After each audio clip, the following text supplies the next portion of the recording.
محمد فاروق القندوسي يعرقل انتقال بن رمضان للأهلي.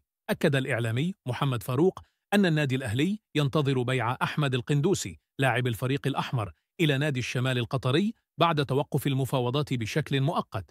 وقال الإعلامي محمد فاروق عبر برنامج البريمو على قناة تن نادي الشمال القطري كان قد أنهي تفاصيل التعاقد مع الجزائري أحمد القندوسي عن طريق البيع النهائي مقابل 38 مليون دولار بعد موافقة السويسري مارسيل كولر المدير الفني للفريق على رحيل القندوسي عن القلعة الحمراء.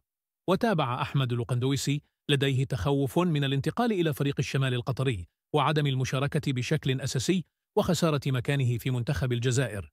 وأضاف الأهلي ينتظر بيع أحمد القندوسي إلى نادي الشمال القطري مقابل 8 مليون دولار في الساعات القادمة لحسم صفقة محمد علي بن رمضان، بعدما أرسل الأهلي عرضا رسميا إلى فرينك فاروزي لضم محمد علي بن رمضان، ورفع القيمة المالية إلى 2 مليون دولار لحسم الصفقة.